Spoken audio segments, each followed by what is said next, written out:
세상의 종교들은 저마다 고난에 대한 나름대로의 설명을 하고 있습니다. 불교는 고난은 인식의 애곡에서 오는 것이며 어떤 집착에서 오는 것이다, 그렇게 이야기를 하고, 유교는 현실에서 해결해야 하는 정치적 문제 때문에 고난이 온다. 그래서 도덕과 인격의 수양을 통해 백성들을 평안하게 함으로 고난을 해결할 수 있다, 그런 이야기를 했습니다. 이슬람교는 율법을 어겼을 때에 고난이 온다, 그렇게 이야기를 하고 있습니다. 그렇다 하면은 우리 기독교 성경은 고난을 어떻게 이야기하고 있습니까? 토라에서 철저히 하나님의 율법을 떠날 때 주어지는 징계라, 그렇게 고난을 이야기하는데, 특별히 신명기 법전 28장 1절에서 19절을 보면 율법을 지키는 자에게 주시는 그 복에 대해서 쭉 기록하고 있고, 20절에서 68절까지는 율법을 어기면은 저주를 받는다 해가지고서 나열을 하고 있는 것을 볼 수가 있습니다. 그러므로 율법이 고난의 유무를 결정하는 근거와 기준이 된다고 성경은 말을 하고 있습니다. 그런데 여러분, 이 신명기 법전의 이 법칙이 욥기서에 이르렀을 때에 바뀌어버리고 맙니다. 우리가 욥기서와 시편에서는 죄 때문이 아닌 새로운 종류의 고난이 등장한 것을 볼 수가 있습니다. 바로 의인의 고난이라고 말할 수가 있겠습니다. 우리가 아는 대로 동방에서 가장 의로운 사람이 누구였느냐? 욥이라고 그렇게 이야기하고 있지 않습니까? 그런데 이 의로운 욥이 상상을 초월하는 고난을 받습니다. 하루아침에 재산이 전부 다 몰수돼 버리고 10남매가 압사해서 죽어버리고 건강을 상실해 버리고, 그래서 나중에는 부인까지도 그런 하나님을 뭐더러 믿냐 하면서 저주하고 떠나버려서 이혼하게 됩니다. 그 후에 새 친구가 찾아와서 위로한다고 왔지만은, 처음에는 위로한 것 같았지만은 나중에는 뭐 때문에, 네가 이거 때문에 하면서 그의 그 고난을 괴롭힌 것을 볼 수가 있습니다. 이해가 안 되지요. 곧 의인인 욥이 왜 이렇게 고난을 받느냐, 그 말입니다. 또 시편을 보면은 다윗은 사실은 블레셋으로부터 이스라엘을 구원하고 사울의 왕권을 지켜준 사람 아닙니까? 그럼에도 불구하고 사울과 그 정치적인 원수들의 박해가 얼마나 컸습니까? 그 미움이 얼마나 컸습니까? 그래서 10년 동안을 쫓기는 신세로 살았으며 나중에는 이웃나라로 망명생활을 할 정도입니다. 말할 수 없는 숱한 고통을 다윗은 받은 것입니다. 여러분, 다윗은 참으로 하나님을 사랑하는 자였고, 하나님께서는 다윗을 내 마음에 든 자라고 이야기했지 않습니까? 그런 다윗이 왜 그렇게 고통을 당해야만 하냐, 그 이야기입니다.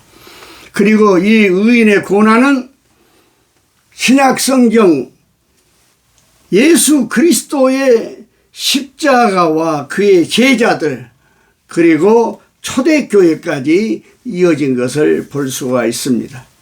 곧 하나님은 고난 안에 어떠한 신비를 담아 두셨으며, 하나님의 자녀들은 고난을 어떻게 대해야 하는가를 오늘 본문의 말씀은 이야기를 하고 있는 것입니다.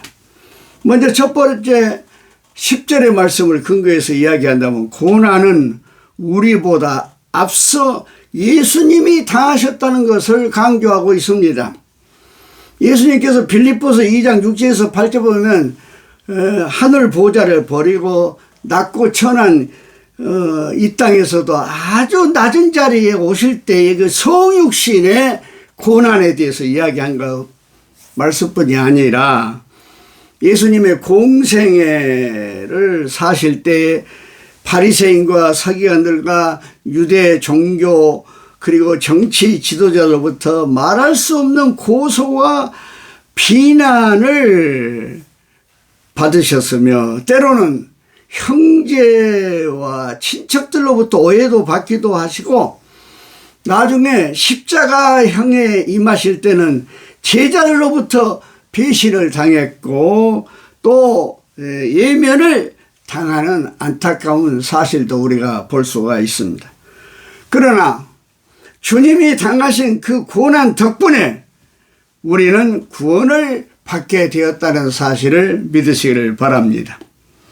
공생애 중 박해와 고난 중에서도 예수님은 하나님 나라의 전파와 수많은 병자, 가난한 자, 눌린 자를 고치시고 자유를 주신 것입니다. 그래서 오늘 사도 바울은 고린도 교회를 향하여 이 예수님의 고난을 항상 자기 몸에 짊어지고 있다고 말을 하고 있는 것입니다.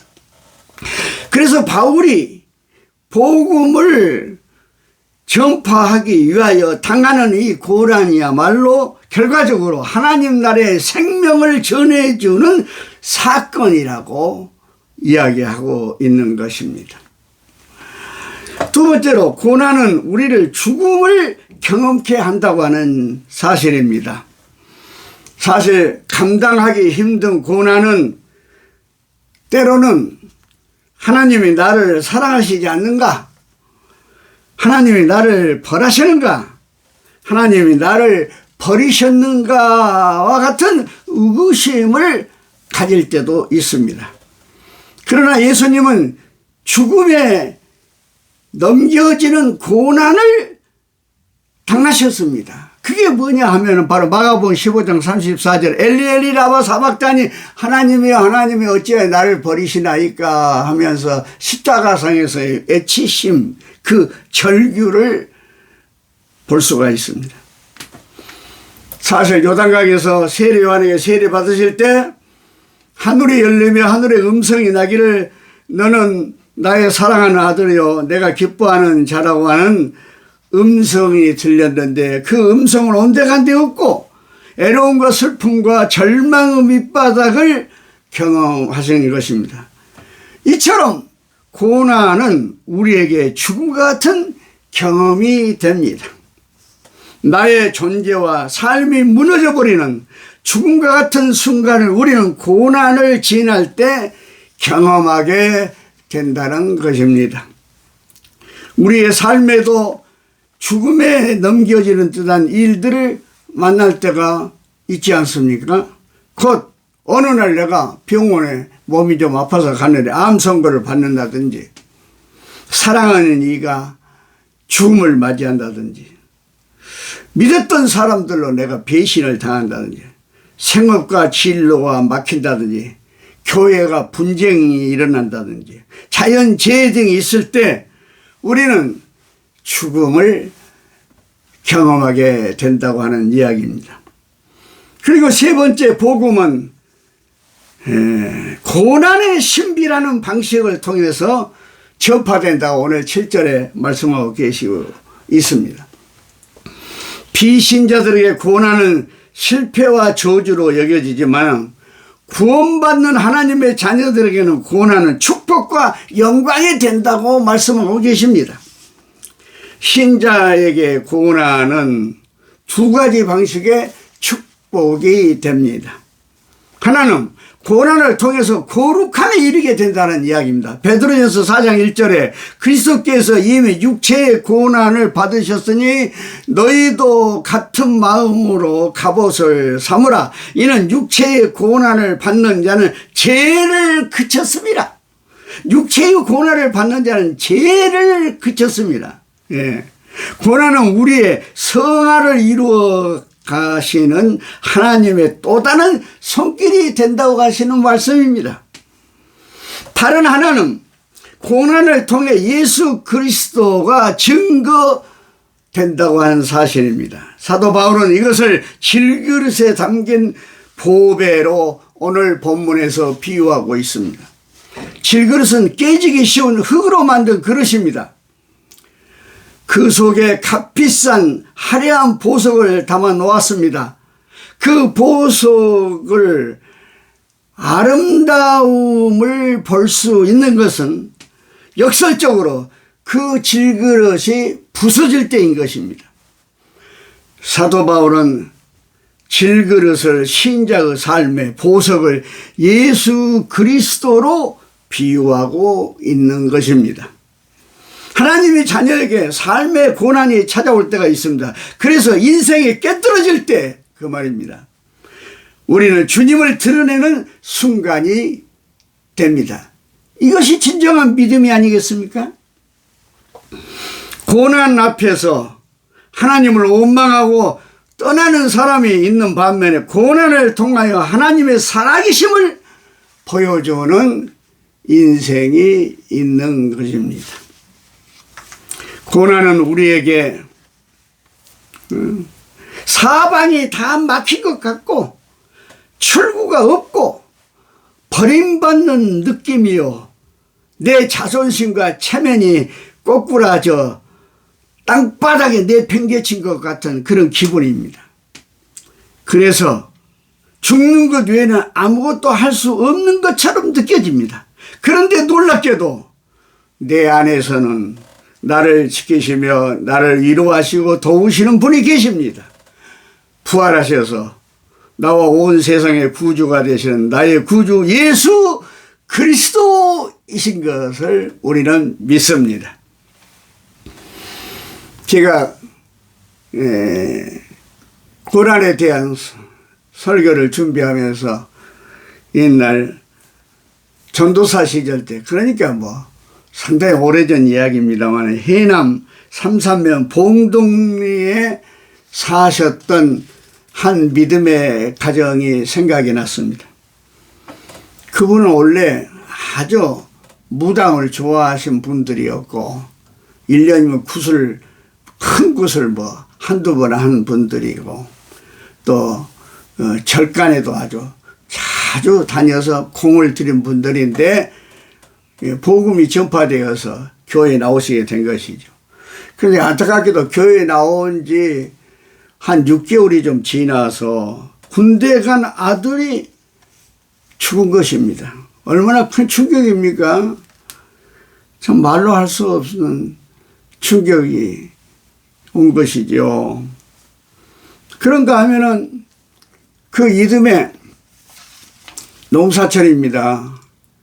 그때는 항소가 이렇게 소가 논을 갈고 썰이질을 해서 모를 심은데, 그 못 심는 이종식이 왔는데 그 동네에서는 그 집만 큰 항소 한 마리가 있어서 그 항소 한 마리로 그 동네에, 큰 동네는 아닙니다만 농사를 다 지어요.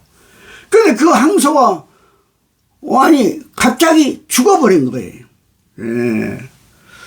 이것도 얼마나 큰 충격입니까? 자신에게 일어난 일로 얼마나 참 충격이 되고 고통이 오고 고난이 왔겠습니까? 전혀 믿음의 요동이 없고 오히려 하나님을 향한 전적인 신뢰와 평강으로 가득 차 있는 고백을 교회 앞에서 한 것을 듣고 많은 교인들이 큰 은혜를 받고 그 뒤로 교회가 상당히 부흥하는데 은혜가 있었습니다. 극한 고난 앞에서 오히려 하나님이 계신다는 것과 하나님을 향한 신실함을 보여줌으로써 하나님께 영광을 돌리는 삶이 무엇인지를 많은 사람들에게 보여주셨다고 하는 것입니다. 참 초신자인데도 불구하고 놀라운 믿음을 증거한 것입니다. 그것은 그 안에 있는 성령님의 역사라고 저는 믿습니다. 사랑하는 여러분, 우리 이 세상 살아갈 때 우리는 고난을 피할 수 없습니다. 사실 인생을 산다는 것 자체가 고난의 삶이라고 말할 수도 있겠습니다만은 이 고난의 신비, 오늘 바울 사도를 통해서 주시는 이 고난의 신비를 우리가 붙들고 어떤 고난 앞에서도 믿음의 후퇴가 아닌 하나님께 영광을 돌리는 우리 성도님이 되시기를 주님의 이름으로 축복합니다. 아멘. 기도하십시다.